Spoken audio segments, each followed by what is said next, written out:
J'ai poignardé mon meilleur ami dans le ventre, devant les yeux écarquillés de sa maîtresse, qui portait son enfant. Le sang a giclé sur les pavés humides de Montmartre, et j'ai ri, un rire qui n'était pas le mien, un rire forgé dans les abysses de la trahison. Ce n'était pas de la folie, c'était justice, ou du moins ce que j'en avais fait après 10 ans de prison pour un crime que je n'avais pas commis. Paris, cette ville des lumières éternelles, m'avait toujours paru comme un labyrinthe de secrets bien gardés, où les ombres des haussmanniens cachent des plaies plus profondes que la Seine elle-même. J'étais Louis Moreau, un homme ordinaire avant tout ça, un galeriste modeste dans le Marais, amoureux des toiles impressionnistes qui dansaient avec la lumière du soir. Mais ce soir-là, en 2015, tout a basculé. J'ai suivi un inconnu par une porte dans une ruelle sombre. Et j'ai trouvé un restaurant qui n'existait pas. C'était le début, ou peut-être la fin, de ma descente aux enfers. L'inconnu s'appelait Émile, mon frère de cœur depuis l'enfance. Nous avions grandi dans les banlieues grises de Saint-Denis, partageant des croissants volés et des rêves de grandeur. Il était le beau parleur, le séducteur aux yeux verts qui charmait les salons parisiens. Moi, le silencieux, l'observateur qui préférait les pinceaux aux mots. Notre amitié était une forteresse, du moins le croyais-je. Mais les forteresses ont des failles, et la sienne s'est ouverte le jour où il a couché avec Claire, ma fiancée. Je ne l'ai pas su tout de suite. Les premiers signes étaient subtils. Ses regards fuyants lors de nos dîners aux Zinc du Procope, ses absences prolongées justifiées par des affaires mystérieuses. Claire, avec ses cheveux châtains cascadant comme une chute d'automne sur la rive gauche, me jurait fidélité entre 2 baisers volés sous les ponts. « Louis, tu es mon encre », murmurait-elle, ses doigts traçant des arabesques sur ma peau. Mais les encres rouillent, et les mensonges pourrissent l'âme. Ce fut un soir d'orage, en mai, que la vérité m'a giflé. J'errais dans le 18e arrondissement, fuyant une dispute avec un client capricieux, quand j'ai aperçu Émile glissant dans une ruelle étroite derrière le Sacré-Cœur. La curiosité, cette chienne insatiable, m'a poussé à le suivre. Il a poussé une porte anonyme, craquelée par les ans, que je n'avais jamais remarquée malgré mes innombrables promenades. Je l'ai imité, le cœur battant comme un tambour de la garde républicaine. Derrière, pas l'obscurité attendue d'un passage interdit, mais une lueur tamisée, un bourdonnement de voix étouffée et l'odeur entêtante de truffes et de vin rouge. Un restaurant. Des tables nappées de lin blanc, éclairées par des chandelles vacillantes, et une clientèle qui semblait sortie d'un roman de Zola. Des bourgeois en costume sur mesure, des artistes maudits aux cravates dénouées, murmurant des confidences qui eussent fait rougir Balzac. Mais ce lieu n'existait pas. Pas sur Google Maps, pas dans les guides Michelin, pas même dans les souvenirs des vieux Montmartrois que j'interrogeais plus tard. Le fantôme écarlate, comme l'enseignait un panneau fané, était un mirage parisien, un secret pour initiés. Émile était assis au fond, dans un box tendu de velours rouge, face à un homme que je reconnus immédiatement. Mon père, mort 5 ans plus tôt d'une crise cardiaque officielle. Mon père, Antoine Moreau, le grand collectionneur d'art, dont la disparition avait laissé un vide béant dans ma vie et dans nos finances familiales. Il était là, vieilli mais vivant, un cigare aux lèvres, discutant âprement avec Émile. Le tableau de Monet doit rester à Paris, Antoine. Si tu le vends aux Américains, c'est la ruine pour nous tous, plaidait Émile, sa voix suave comme du foie gras. J'ai reculé dans l'ombre, le souffle court. Mon père n'était pas mort. Il avait simulé sa disparition pour échapper à des dettes colossales, des prêts usuraires contractés pour financer ses vices, le jeu, les femmes, et pire encore, une affaire de trafic d'œuvres d'art volées pendant la guerre. Et Émile était son complice, son fils illégitime, révélé ce soir-là dans un éclat de rire complice. « Fils, tu as bien fait de te charger de Louis. Ce gamin n'aurait jamais compris. » Se charger de moi. Les mots ont résonné comme un couperet. Flashback, la nuit où mon père mourut.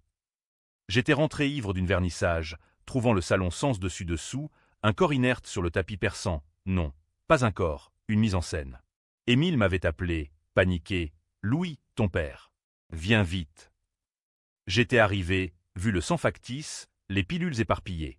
La police avait conclu au suicide, mais des indices pointaient vers moi. Mes disputes avec père sur l'héritage, mes empreintes partout. J'avais été arrêté, jugé, condamné à 10 ans pour complicité dans la fraude et l'homicide involontaire. Gagnant le crime pour un fantôme. La trahison était un poignard à double lame. Émile n'avait pas seulement volé Claire. Il avait engrossé, et ensemble, ils avaient profité de l'héritage que j'aurais dû toucher, revendant discrètement les toiles familiales sur le marché noir. Mon père, vivant, orchestrait tout depuis l'ombre de ce restaurant spectral, un repère pour escrocs de l'élite parisienne. J'ai fui ce soir-là, le cerveau en feu, jurant sur la scène que je les ferais payer. Mais la vengeance, comme le bon vin, demande du temps pour mûrir. Les années en prison à Fresnes ont été un purgatoire lent. Les murs suintants, les murmures des codétenus, les nuits hantées par les rires d'Émile. J'ai lu Voltaire pour aiguiser l'esprit, Sartre pour embrasser l'absurde, et Hugo pour nourrir la rage. Claire m'a visité une fois, enceinte de 7 mois, les yeux baissés. Louis, c'était une erreur. Émile aimait Forcy. Mensonge. J'ai vu la bague à son doigt, un saphir que mon père avait offert à ma mère avant sa mort réelle, d'un cancer foudroyant. Je l'ai giflé verbalement, « Va-t'en, sorcière. Ton ventre porte le fruit de la pourriture. » Elle n'est plus revenue. Libérée en 2025, sous un ciel de plomb d'automne, Paris m'a accueilli comme un amant infidèle. Les mêmes boulevards, mais vidés de sens. J'ai loué une chambre étroite près de Bastille, survivant de petits jobs de restauration de tableaux pour des antiquaires véreux. Chaque coup de pinceau était une prière vengeresse.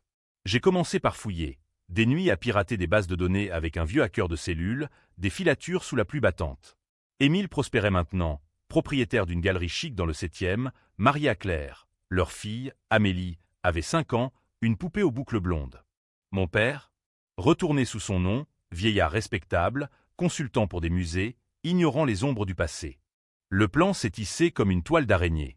D'abord, isoler Émile. J'ai contacté un ancien client, un mafieux corse nommé Lucas, qui haïssait les escrocs d'art. Fais-lui mal, mais pas trop. Juste assez pour qu'il sente le vent tourner. Lucas a saboté une vente aux enchères, des faux monnaies glissées dans le lot, signées de la main d'Émile. Scandale. Les journaux titraient « Galerie Moreau impliquée dans trafic d'œuvres falsifiées ». Émile a nié, mais les preuves, fabriquées par mes soins dans l'atelier clandestin, l'ont écorché vif. Claire a craqué la première, me contactant anonymement « Louis, aide-nous. Il va nous détruire ». Je l'ai rencontrée dans un café anonyme près de Notre-Dame, sous les gargouilles qui semblaient nous juger. Elle était usée, les traits tirés, Amélie serrée contre elle. Pourquoi, Claire? Pour l'argent.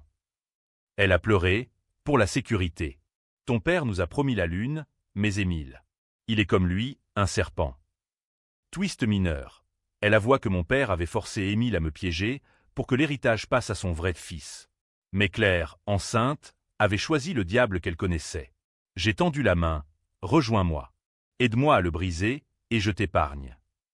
Elle a accepté, par peur ou par remords.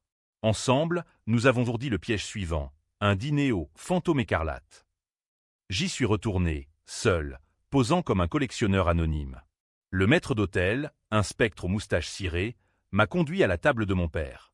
Il m'a reconnu, pâle comme un marbre du Louvre. Louis. Mon fils. J'ai souri. Fils? Quel fils? Celui que tu as enterré vivant. La confrontation a été un balai de mots empoisonnés. Il a supplié, offert des millions volés. J'ai refusé. Ton restaurant invisible va brûler, comme ton empire. Mais Émile a flairé le coup. Il a débarqué, furieux, accusant Claire de trahison. La scène a tourné au chaos. Cris, verres brisés, Amélie hurlant dans les jupes de sa mère. J'ai sorti le couteau, pas pour tuer, pas encore, juste pour trancher les liens. Un coup dans la main d'Émile, qui lâcha son arme, un pistolet chargé. Tu m'as volé ma vie, mon amour, mon nom. Maintenant, je te prends tout. Claire a hésité, puis choisi. Elle a poussé Émile vers moi, murmurant, pour Amélie. Le coup parti, accidentel ou pas, Émile s'effondra, touché à l'épaule, le sang tachant le velours. La police est arrivée, alertée par un client. Mon père a fui par la porte secrète, mais pas avant de me lancer. Tu es comme moi, Louis. Un monstre. Arrêté à nouveau, mais cette fois, les preuves étaient inversées. Claire témoigna contre Émile, révélant les fraudes, les meurtres simulés. Moi, innocent, ou du moins, victime. Le procès fut un cirque médiatique, divisant Paris en 2 camps. Ceux qui me voyaient comme un justicier vengeur, et ceux qui hurlaient aux parricides frustrés. Libéré pour la seconde fois, j'ai retrouvé Claire et Amélie dans un appartement modeste à Belleville. Amélie m'appelait oncle Louis, ignorant le sang partagé. Mon père, disparu à nouveau, peut-être noyé dans la Seine, peut-être en Suisse avec ses lingots. La vengeance avait un goût amer. J'avais gagné, mais perdu mon âme. Était-ce justice, ou juste un cycle de haine? Paris, indifférente, continuait de briller, ses lumières masquant les ténèbres que j'avais libérées. Après cette nuit au Fantôme écarlate, les jours se sont étirés comme une toile mal tendue, prête à se déchirer. J'ai erré dans les rues du Marais, ces venelles pavées où les boutiques d'antiquaires exhalent encore l'odeur de la Révolution, cherchant un sens à la folie qui m'habitait. Claire m'avait supplié de la laisser entrer dans ma vie brisée, mais je l'ai repoussée. Tu as choisi ton poison, maintenant bois-le jusqu'à la lie. Ces larmes, salées comme l'océan Atlantique que nous avions rêvé de traverser ensemble, ne m'ont pas ému. La trahison avait caillé mon cœur, le rendant aussi dur que le granit des cathédrales gothiques. Pourtant, la vengeance exige des alliés, et les miens étaient forgés dans le feu de la nécessité. Lucas le Corse, avec son accent chantant et ses cicatrices de couteau, devint mon bras armé. Nous nous rencontrions dans des bistrots anonymes de la place des Vosges, sous les arcades où Victor Hugo avait écrit ses fureurs. Louis, ce Émile, il est comme un renard dans un poulailler, malin, mais prévisible. On lui coupe la queue d'abord. Son plan était simple, ruiner sa réputation avant de toucher à son portefeuille. J'ai fourni les détails. Les faux tableaux, les acheteurs véreux, et Lucas s'en est chargé, ces hommes infiltrant les cercles d'art comme des ombres. Pendant ce temps, je creusais le passé de mon père. Les archives de la Bibliothèque nationale, ces mausolées de papier jauni, révélèrent des secrets enfouis depuis la Libération. Antoine Moreau n'était pas le héros qu'il prétendait, collectionneur chanceux d'œuvres sauvées des nazis. Non, il avait collaboré, subtil et opportuniste, échangeant des toiles juives contre sa peau. Émile, son bâtard né d'une liaison avec une résistante trahie, avait hérité de cette noirceur. Le restaurant invisible, un legs de cette époque sombre, un club pour les survivants du Vichy qui toastaient à leur impunité avec du champagne millésimé. J'ai confronté Claire lors d'une averse torrentielle, place de la Contrescarpe. Elle poussait le landau d'Amélie, cette enfant innocente qui ressemblait tant à la petite fille que j'avais imaginée avec elle. Dis-moi tout, ou je disparais pour de bon. Tremblante, elle avoua. Après la mort de mon père, Émile l'avait séduite dans un moment de vulnérabilité, promettant protection. Mais c'était mon père, depuis son trou à rats en province, qui tirait les ficelles, forçant Émile à me sacrifier pour consolider l'héritage illégitime. Il disait que tu étais faible, Louis, que tu ruinerais tout avec ton idéalisme. Faible, J.I.R. Amer. regarde où ton fort t'a mené, une cage dorée qui s'effrite. Elle proposa un pacte, information contre absolution. J'acceptai, à contre-cœur. Grâce à elle, j'appris les rendez-vous d'Émile au restaurant, ses deals avec des oligarques russes friands de monnaie volée. La toile se resserrait. Une nuit, déguisé en serveur, perruque poivre et sel, accent alsacien, je servis leur table. Mon père, vieilli, les yeux injectés de vice, leva son verre, à la famille Émile. Je versai le poison lent, pas mortel, juste assez pour les rendre paranoïaques, hallucinants. Le lendemain, Émile accusa Claire d'adultère avec un fantôme, moi, revenu des morts dans ses délires. Le scandale éclata lors d'une exposition au Grand Palais. J'avais glissé des documents falsifiés dans les dossiers. Preuve d'un meurtre réel, celui de la mère d'Émile, étouffée pour ses secrets de résistante. Les médias, ces hyènes de boulevard, se délectèrent, héritiers d'art impliqués dans col de casse de la guerre. Émile vacilla, sa galerie ferma, Claire demanda le divorce. Mais il contre-attaqua, mordu comme un rat, il alerta la police sur mon harcèlement. Une descente chez moi, rien trouvé. J'étais prudent, un fantôme moi-même. La tension montait, huâme comme l'air avant un orage sur la tour Eiffel. Amélie, cette petite ombre, devint mon point faible. Lors d'une garde partagée, Claire me la confia. Protège-la, Louis. Émile devient violent. Je vis les bleus sur ses menottes fines, et la rage bouillonna. Décision controversée, kidnapper l'enfant pour forcer Émile à un face-à-face. Pas pour la blesser, mais pour le briser. Claire protesta. Tu deviens comme eux. Peut-être. Mais la vengeance n'est pas un thé à l'anglaise. C'est un guillotinage lent. Nous nous rencontrâmes dans les catacombes, ces ossuaires oubliés sous Paris, où les tibias empilés murmurent les vanités. Émile arriva armé, les yeux fous. Rends-moi ma fille, ou je te descends comme un chien. Amélie pleurait dans mes bras. Dis-lui la vérité, Émile. Dis-lui comment tu m'as piégé pour un mort-vivant. Il ricana. Ton père valait mieux que toi. Il a survécu. Toi, tu crèves dans l'ombre. Le coup de feu partit, le sien, dévié par ma main. Il tomba, inconscient, et je le laissai au rat. Amélie sauve, mais marquée. Claire me haït désormais, me voyant comme le monstre. Mon père, sentant le vent, tenta une rédemption. Une lettre glissée sous ma porte, confessant tout, offrant une fortune. Je la brûlai au pont des Arts, les cadenas d'amour fondant comme mes illusions. La partie n'était pas finie. Le restaurant m'appelait encore. Paris en hiver est une maîtresse cruelle, enveloppée de brume qui étouffe les cris comme un linceul. Après l'incident des catacombes, Émile survécut, mais estropié. Une balle logée dans la jambe, le rendant boiteux, un icard cloué au sol. La presse le dépeignit en victime, l'héritier traqué par un ex-détenu vengeur. Moi, un spectre accusé, mais insaisissable. Claire emporta Amélie à Lyon, coupant les ponts, me laissant avec le vide d'une cathédrale sans vitraux. Pourtant, la vengeance est une addiction, et j'en étais esclave. Lucas me prévint, ton père prépare un coup. Il vend le monnaie familial, le vrai, celui caché depuis 1944, à un collectionneur qatari. Rendez-vous au restaurant. Le fantôme écarlate, ce ventre noir de Paris, pulsait à nouveau d'intrigue. J'y allais seul, masqué par une barbe naissante et un feutre rabattu, comme un inspecteur de Simon. L'atmosphère était lourde, imprégnée de tabac froid et de parfums capiteux. Mon père présidait une table ronde, entourée de courtisans, un avocat véreux du 8e, une galeriste aux lèvres carmin, et Émile, pâle, soutenu par une canne. Il négociait le tableau, nymphée à voler aux Juifs de Montmartre, un trésor maudit. 20 millions, et nous effaçons les traces, susurrait mon père. Émile acquiesça, les yeux haineux, pour la famille. Je m'assis incognito, commandant un pastis amer. La conversation glissa vers moi, Louis est un chien enragé. Il a enlevé ma fille. Génie Émile. Mon père rit, laisse-le crever. Il n'a jamais été un Moreau. Le sang afflua à mes tempes. Je renversai mon verre, révélant mon visage.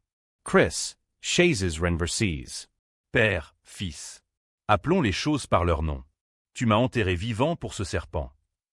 La bagarre fut chaotique, un pugilat de bourgeois, coup de poing mou, verre brisé. J'attrapai Émile par le col. Raconte-leur comment tu as couché avec Claire, comment tu m'as fait porter le chapeau. Il cracha, elle gémissait mon nom, pas le tien. Le mensonge enflamma la salle. Un client, un vieux résistant, reconnut mon père, collaborateur. Le chaos explosa, accusation, fuite. Mon père s'échappa, mais pas sans une entaille à la joue, mon cadeau. Dehors, sous la lune pâle, je vomis ma rage. Était-ce ça, la justice? Briser des vies pour penser la mienne? Les jours suivants, le scandale inonda les ondes, meurtre au club secret de l'élite parisienne. Émile porta plainte, mais les preuves enregistrements que j'avais posées le retournèrent contre lui. Il avoua les fraudes mineures pour sauver la face, perdant sa licence. Claire revint, brisée. Amélie demande après toi. Elle a dessiné un « oncle » avec un couteau, point. L'enfant, innocente, portait déjà les stigmates. Décision controversée. Je décidai de la garder, l'enlevant légalement via un juge corrompu par Lucas. Pour son bien, me dis-je. Claire hurla au tribunal. Tu es pire qu'Émile. Les tabloïds se déchaînèrent, divisant l'opinion, héros protecteur ou ravisseur fou. Paris choisit ses camps, comme lors des émeutes de 68. Mon père contre-attaqua, létal. Il fuit à Cannes, vendant le monnaie pour financer des tueurs à gages. La première tentative fut grossière, un scooter piégé sur le boulevard Saint-Germain. J'échappai de justesse, la explosion carbonisant un fleuriste innocent. La seconde, plus subtile, poison dans mon espresso quotidien au flore. Lucas l'intercepta, tuant l'empoisonneur, un Sicilien au service d'Antoine. La tension culminate. J'infiltrai le repère cannois de mon père, une villa sur la Croisette, face à la mer turquoise qui moquait ma noirceur. Émile y était, soigné dans le luxe. Je m'y glissai comme un voleur, nuit d'orage.